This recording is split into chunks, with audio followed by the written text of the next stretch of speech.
What experiences can we create, for toddlers, and their parents? I think I want people to know that the environment is so inextricably linked to everything that we do in our society. It's a part of us. We can't be disconnected from it. What happens in the environment affects us. It affects our health. It affects the welfare of our communities. I'm originally from Mississippi, but I grew up for a portion of time in Baton Rouge, Louisiana, in the infamous sort of Cancer Alley corridor, in which you have over 100 or so chemical companies, petrochemical companies, and other pollution-generating facilities. And the people who live in those communities, in this strip of land between Baton Rouge and New Orleans, have some of the highest rates of cancers, birth defects, and miscarriages in the United States.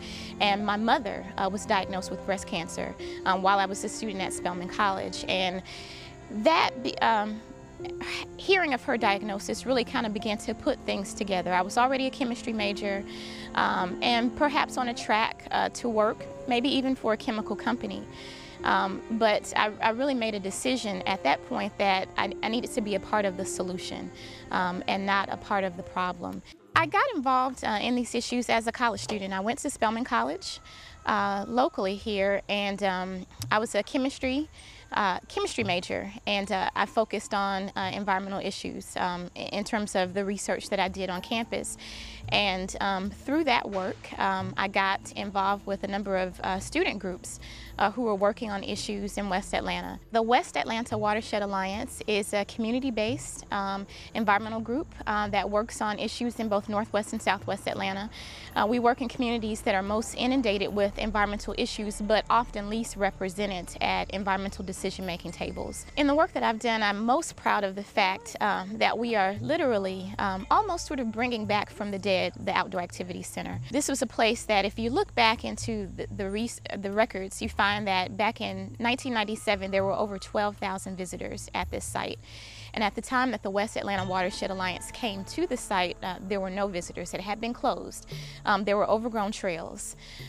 There was no programming for the surrounding community. And so I'm most proud of the fact that we've been able to, through our efforts to engage the community, we've been able to bring programs where there were none.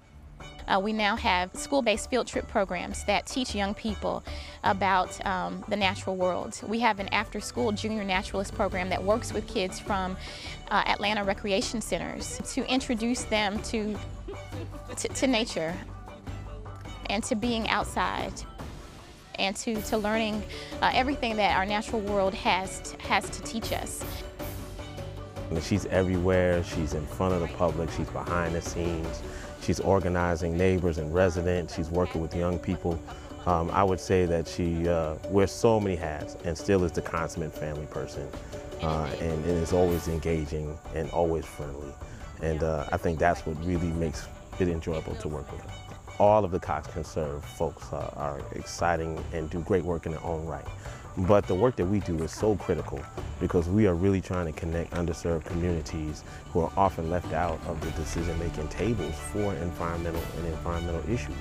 And so I think the fact that Nataki is so well versed in not only the policy, but also the advocacy side of things makes her a very strong candidate. And so people who really want to move the movement forward would place a vote for Nataki.